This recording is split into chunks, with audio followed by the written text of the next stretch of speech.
Huling 7 wikang nagmarka sa kasaysayan ng kaligtasan ng sanlibutan. Huling 7 wika, espesyal na pagtatanghal ng mga himpilan ng Far East Broadcasting Company ngayong Semana Santa. Kuya Dan Andrew Cura at Bishop Ruben Abante para sa Huling 7 Wika, Holy Week Specials ng inyong mga himpilan sa FEBC Radio TV.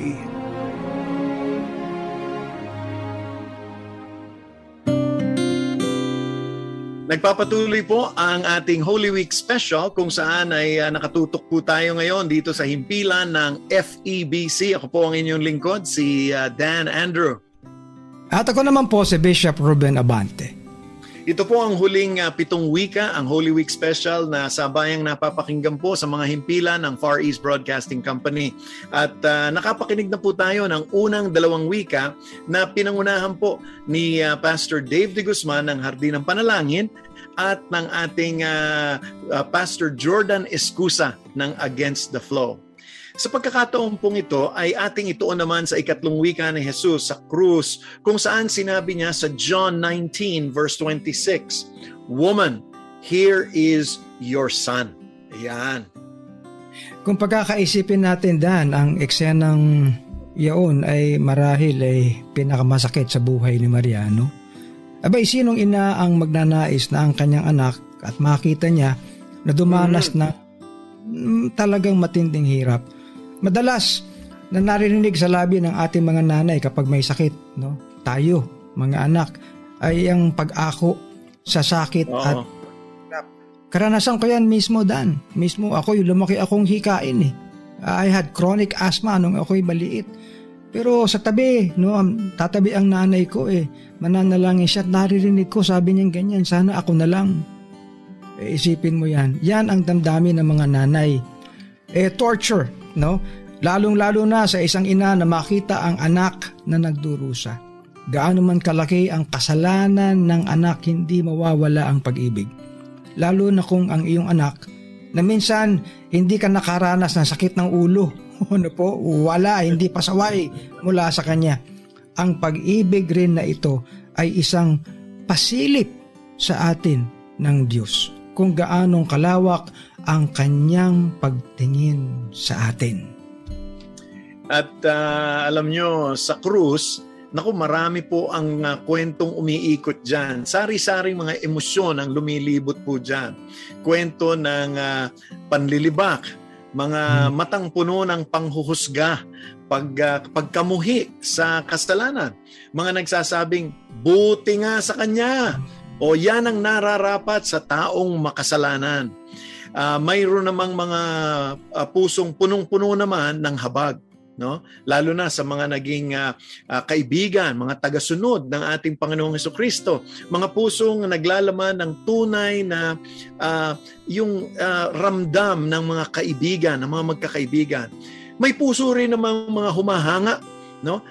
Sa kababaang loob ng ating Panginoong Hesukristo sa kabila ng mga tinanumong parusa ay hindi umaalma at hindi naging bayolente at tahimik pa rin sa mga panahong iyon. John 19:26, nakita ng ating Panginoon ang kanyang ina at ang alagad na kanyang iniibig, no, na nakatayo sa malapit. At sinabi niya sa kanyang ina, "Ginang, narito ang iyong anak." Ang pagpapakita ni Jesus ng pagpapahalaga sa kanyang ina sa pamamagitan ng pagbilin niya sa kanyang alagad. Ang kahalagahan ng relasyon ng pamilya at kahalagahan ng ina sa buhay niya.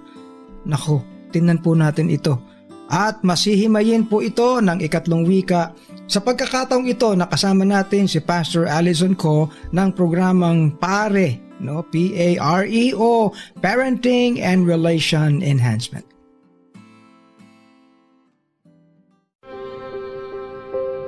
Huling 7 wika, paghimay sa kaalamang naghahatid buhay, kasama si Pastor Allison Co.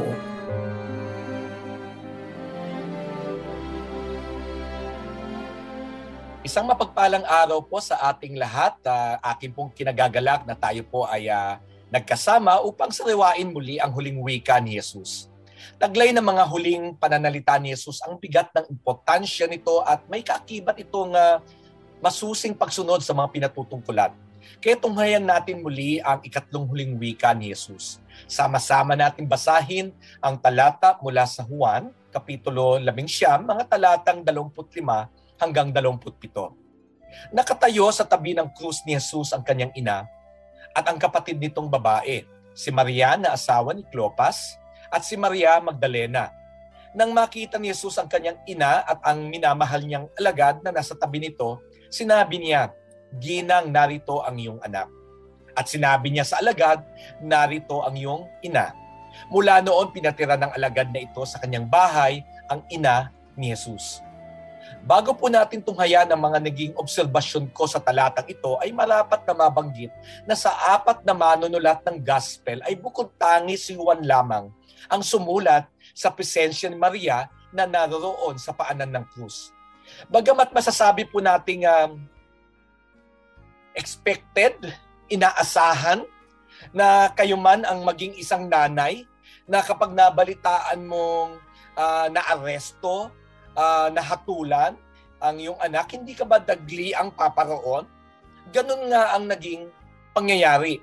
Kilalanin natin ang ilan sa mga karakter o personalidad na nabanggit. Maliban kasi kay Maria na naroroon, ay kasama rin ang tatlong kababaihang nabanggit na sina Maria na asawa ni Clopas, kapatid ni Maria na nakilala natin bilang si Salome, at si Maria Magdalena. Marahil ay sila din ang tatlong kababaihang naroroon at unang nakaalam sa muling pagkabuhay ni Jesus. At sa panghuli, ang isang alagad na kikilalanin natin in a little while. Apat na obserbasyon ang akin pong ipagkakaloob po sa inyo. Una, ang mga kababaihang bilang bahagi ng peer group o small group ni Maria. Ang maramdaming tagpo ni Jesus, ni Maria at ng alagad. Ikatlo, ang malasakit ng isang anak sa kanyang ina. At ikaapat at panghuli, ang responsibilidad na iniatang niya sa balikat ng kanyang alagad. Isa-isahin po natin ang apat na obserbasyong ito. Sa unang obserbasyon, kung mabilis po ang ating pong pagbasa sa talatang ito ay marahil ay maaari po nating malampasan ang kahalagahan ng presensya ng tatlong kababaihang ito na nakasama ni Maria. Ang tatlong ito ay maaring nagsilbing peer group or small group ni Maria. Mga kababaihang nagmamalasakit at nakikiramay sa kanya. Alam niyo po kasi ay iba-iba po ang ating pamamaraan sa pag-voice out ng ating pong mga pinagdadaanan ika nga nila sa buhay. Iba sa mga kababaihan at iba sa mga kalalakihan. Kung minsan, ang mga kababaihan, samahan ka lang sa iyong pagdadalamhati ay sapat na. Damayan ka sa pagtangis ay sapat na. Kung minsan walang necessarily kailangan lumabas na pananalita sa bibig, ay ang iyong presensya ay sapat na. Ganon siguro natin marahil maituturing ang presensya, ang kalagahan ng presensya ng tatlong kababaihang ito kay Maria. Lahat tayo ay may kinabibilangang peer group or small group na lubos na nagmamalasakit sa atin. Ang tanong, ang kinabibilangan ba nating peer group or small group, sana po ay naglalapit ito sa atin sa Diyos at hindi po naglalayo. Ang kinabibilangan ba nating peer group ay nagpapabuti sa ating pagiging Kristiyano? Sabi nga nila, tell me who your friends are and I will tell you who you are. Nakikilala tayo ng mga taong kasama natin. Birds of the same feathers flock together. Maging mapanuri po tayo sa mga sinasamahan nating mga grupo. According to our age group, marahil may mga barkada or matalik kang kaibigan or best friend or confidant, tayo na maituturing natin bilang ating ka-peer group or ka-small group. Marahil maaari ito ma-categorize sa mga hobbies, no?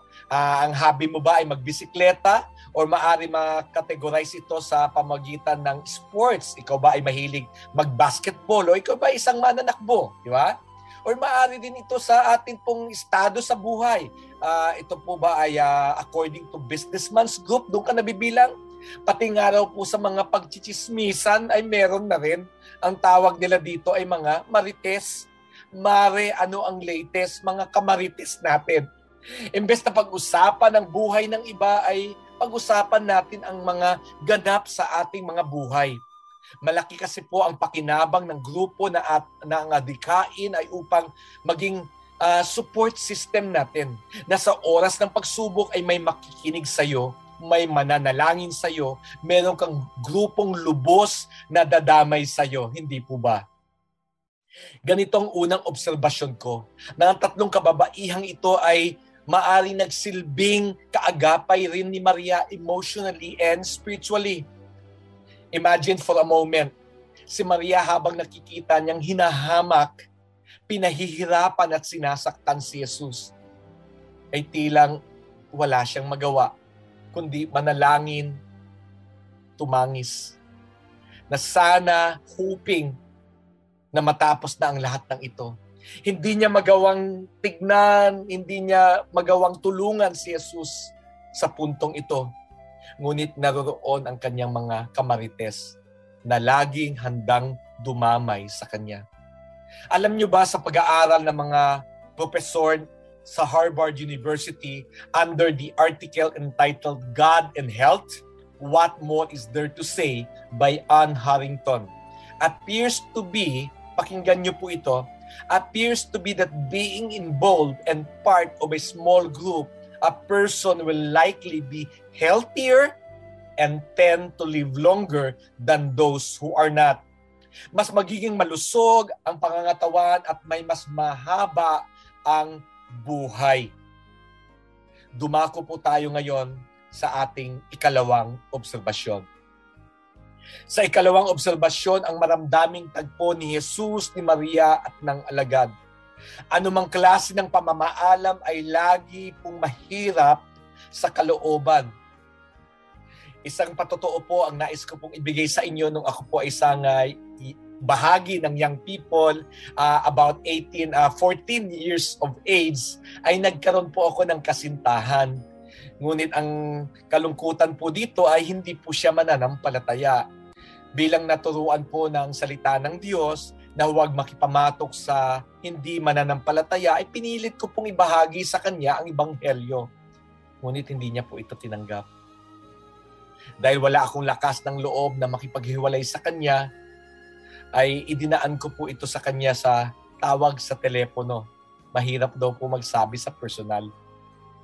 At habang sinasabi ko sa kanya na mas mabuting maghiwalay na muna kami, hindi ko po napansin, ako po ay lumuluha. Napagtanto ko po na anumang klase ng paghihiwalay, kahit puppy love pa ito, mahirap din pala. Naalala ko rin po ang isang sumikat na awit ni Michael W. Smith noong dekada 80.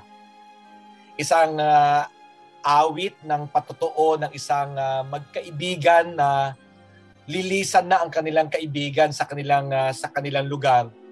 Lubha daw po napakahirap at naisulat po ang awit na ito dahil po sa karanasang iyon. Ganito po ang sinasabi. And friends are friends forever if the Lord's a Lord of them. And a friend will not say never, 'cause the welcome will not end. Though it's hard to let you go, in the Father's hands we know that a lifetime's not too long to live as friends. Dahil sa lalim ng relasyong nabuo at bigat sa damdamin, bunga ng paglisan ng kanilang kaibigan, ay nalikha ang awit na ito. Isang patotoo po ang nais ko pong ibigay sa inyo, personal na naranasan ko about 3 years ago, nang namaalam po ang aking ina sa mundo pong ito. I was at the hospital the whole day at alam ko anumang sandali ay maari na pong mamaalam ang aking ina. Ilang oras pa lamang po ako nakakaalis sa ospital upang ayusin ang ilang mga bagay, ay nakatanggap po ako ng isang tawag na sinasabing iniwan na kami. Tanggap ko at the age of 92 that she has lived a full life here on earth. No more pain. And she is now in the presence of our Maker. But at the same time, malungkot po ako, nanghungulila. Hindi ko na po siya mahahadkan. Hindi ko na po siya mayayakap pang muli. Mula sa paghihiwalay ng magkasintahan, ika nga nila pinagtagpo, ngunit hindi tinadhana. At paglayo ng mag-best friends hanggang sa pag-iwan ng ating mahal sa buhay ay laging mabigat sa pakiramdam. Ganto marahil ang nararamdaman ni Jesus na habang siya ay nakabayubay sa krus ay nakikita niya ang mahal niyang ina na nakasama niya sa loob ng 33 taon. Hindi kailanman madali ang gantong klaseng pangyayari. It is a reality of life. Death is a reality of life. For Jesus, it was an obedience to His Father's will, even it means separation from her mother in His humanity. Ang bawat sandaling kapiling natin ng ating mga magulang o mahal natin sa buhay is always a precious moment with them. Ilang buhay na ang nawala dahil sa pandemyang ito. Let's make the most of every time given to us. Love them, serve them, cherish every moment of it. At sa pangatlong obserbasyon, ang malasakit ng isang anak sa kanyang ina. Likas sa ating mga Pilipino ang pagiging mapag-aruga, hindi po ba? Kaya hindi masyado uso daw po sa atin dito ang yung home for the aged, yung pinapadala ang atin pong nagkakaedad ng magulang upang alagaan sa home for the aged. Kasi sanay tayo na tayo mismo ang nangangalaga sa ating mga magulang sa kanila pong pagtanda. Ngunit bakit nga ba hinabilin ni Jesus sa kanyang alagad si Maria? Nasaan si Jose at ang kanyang mga kapatid? Ano ang nagbunsod kay Jesus para gawin ito? Mahalagang tanong na nangangailangan ng sagot. Nasaan ang kanyang asawa na si Jose? Pinaniniwalaan marahil sa pangyayaring ito na si Jose o si Joseph ay matagal nang wala. Wala ring nabanggit sa iba pang mga kapatid niya. Dahil dito malamang si Jesus na ang sumusuporta sa kanyang ina mula noon. Bilang panganay sa mga anak ni Maria, si Jesus ay legally bound and responsible according to Jewish tradition. Para pangalagaan ang kanyang ina, tiyakin na meron siyang bahay na masisulungan at meron siyang pagkaing makakain. Tinatawag niya itong woman, babae, at sa salin sa mabuting balita ay tinawag niya itong hindi ina, kundi babae. Anong pinahihiwatig dito? Ito po ba ay paglapastangan kay Maria para tawaging babae o ginang? Hindi po.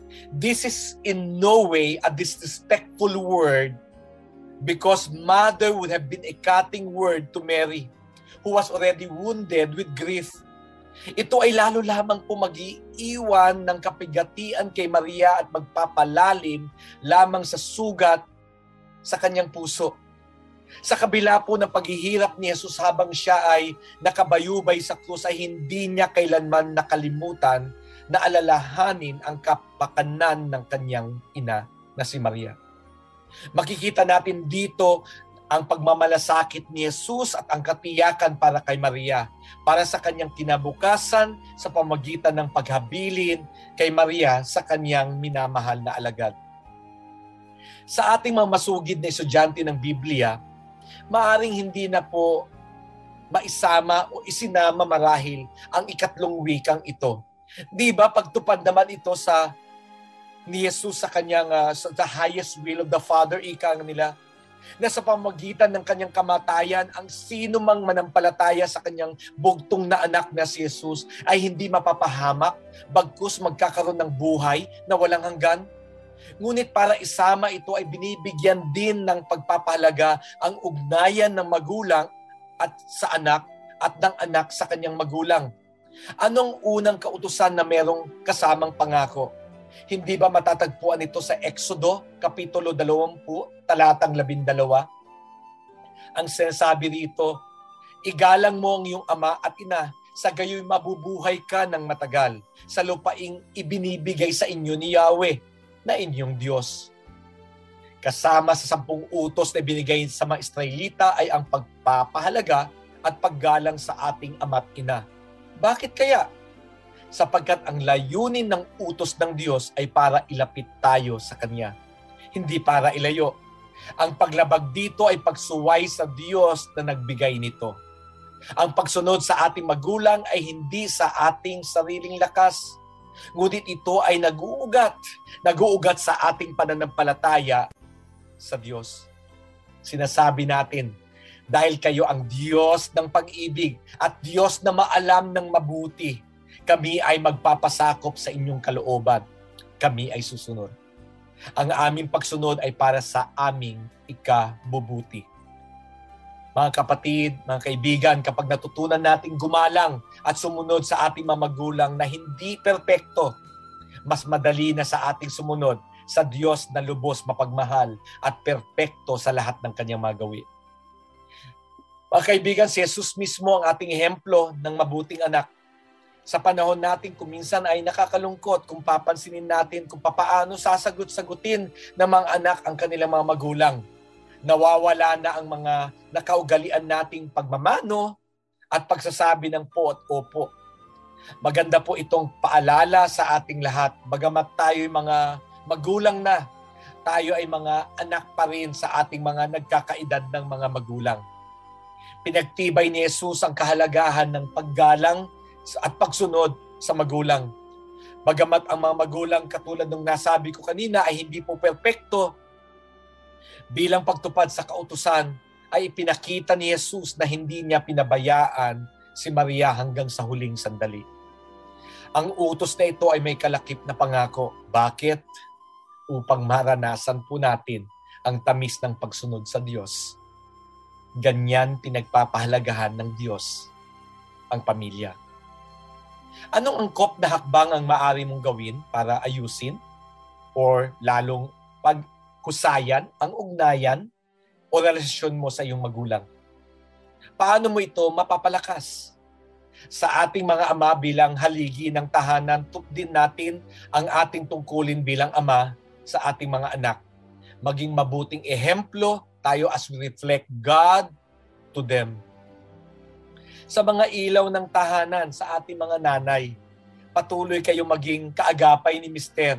Hindi po namin to kayang mag-isa. So we can truly bring heaven home. Ang pamilya ba natin ay naglalapit sa ating mga anak sa Diyos upang mas makilala pa nila ang Diyos sa pamamagitan ni Kristo Jesus? O ang matapat mong pagsunod bilang isang anak sa iyong mga magulang ay nagpapatunay ba na kilala mo ang Diyos? At sa pang-apat at panghuling obserbasyon, ang responsibilidad na iniatang niya sa balikat ng kanyang alagad. Una sa lahat, sino ba itong alagad? Kilalanin natin siya bilang si Juan. Siya ang sumulat ng The Gospel of John kung saan hango ang ikatlong huling wika ni Jesus sa krus. Dito ay nilarawan niya ang kanyang sarili bilang alagad at walang pagbabanggit ng kanyang pangalan. Marahil ay pagpapakita lamang ito ng kanyang kababaang loob. Siya rin ang tinutukoy na disipulong minamahal ni Jesus or John the Beloved. Kilala rin siya bilang John the Evangelist. Siya rin ay si John of Patmos at John the Elder, ang posibleng sumulat ng aklat ng Revelasyon. Siya rin ang pinakabatang apostol. Siya ay anak ni Zebedee at ni Salome. Siya rin ang kapatid ni James o Santiago, kung maaalala ninyo. At pinsan ni Jesus. Bakit? Sapagkat si Salome at si Maria ay magkapatid. At sa panghuli, ang nag-iisang lalaking apostol na naroon sa paanan ng krus. Nasaan ang iba? Nasaan ang 10? Na kung saan ang lahat ay nagsialpasan sa takot na madamay, mailinya bilang kasama ni Jesus, ay naroroon si Juan, nagpaiwang tapat kay Jesus hanggang sa huling sandali. At sinabi niya sa alagad, narito ang iyong ina. Mula noon, pinatira ng alagad na ito sa kanyang bahay ang ina ni Jesus. Here we see that Jesus established a new relationship between His beloved mother and His beloved disciple. Sinabi ni Jesus, sa kabila ng paghihirap ko, habang siya ay nakabayubay sa krus ay hindi niya kailanman nakalimutan. Naalalahanin ang kapakanan ng kanyang ina na si Maria na siyang dapat nating lahat tularan. At sa kabilang banda makikita rin natin na yung naghihinagpis na alagad, na minamahal niyang alagad, he see to it na meron ding inang mag-aaruga, magmamalasakit sa kanyang minamahal na alagad. Sa pagtupad sa ating mga tungkulin bilang anak, sa ating mga magulang, sana magiliw rin nating ito isa katuparan. Ang habilin ni Jesus kay Juan ay maari rin para sa atin, sa ating panahon ngayon, sa pamagitan ng pagsasabuhay nito bilang isang marangal at kapi-kapitagang obligasyon o responsibilidad sa pangkahalatan.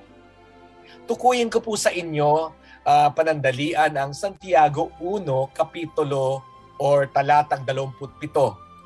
Ang relihiyon na dalisay at walang dungi sa harap ng Diyos at Ama ay ito ang pagtulong sa mga ulila at sa mga biyuda sa kanilang kahirapan at pag-iingat upang huwag mahawa sa kasamaan ng mundong ito. Anong relihiyon na dalisay at walang dungis?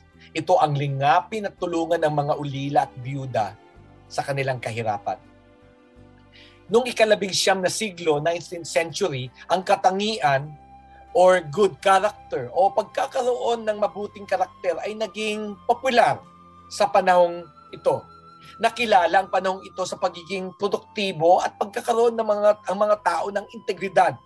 Ngunit nakakalungkot sa pagpasok po ng ika-20 siglo o 20th century ay naging consuming society tayo. Ang sabi nila dito ay consumerism. Ang emphasis po shifted from focus on virtue and goodness o kabutihan, shifted to a focus on self, naging pansarili. Ang focus is mainly on material possessions. What is it on me? Unti-unting naglaho ang sakripisyong pansarili at napalitan ito ng pagsasakatuparan sa sarili. Naging bida po dito ang paglilinang ng pang-personal na katangian, naging mas mahalaga ang katulad ng personal na impluensya at pagtingin ng ibang tao sa kanya upang linangin ang pagiging marangal na puso, isipan at gawa. This is totally in opposite sa nakasanayan ng mga forefathers po natin noon na mas mahalaga po ang paglinang na marangal na puso, isipan at ng gawa. Para kay Juan, ito ay isang marangal na responsibilidad na pagkatiwalaan ni Jesus at testimonya ng kanyang kabaitan at katapatan. Malugod na tinanggap ni Juan ang responsibilidad at mula noon, pinatira na ni Juan si Maria sa kanyang bahay. Nagkaroon si Maria ng anak na mangangalaga sa kanya at naroon din si Maria na maaring magsilbing ina para kay Juan na maari ring nagdurusa sa pansamantalang paglisan ni Jesus. Sa akin pong pagtatapos kung papaano pinagpapalagahan ni Jesus na ating Panginoon ng pamilya at ugnayan ng anak sa magulang at ugnayan ng magulang sa anak, ay maging ganun din nawa po tayo. Ikalawa, because death can be a difficult way of separating our loved ones from us, gamitin natin ang bawat panahon, ang bawat sandali, being conscious and intentional in how we openly show that we love them. At sa pangatlo,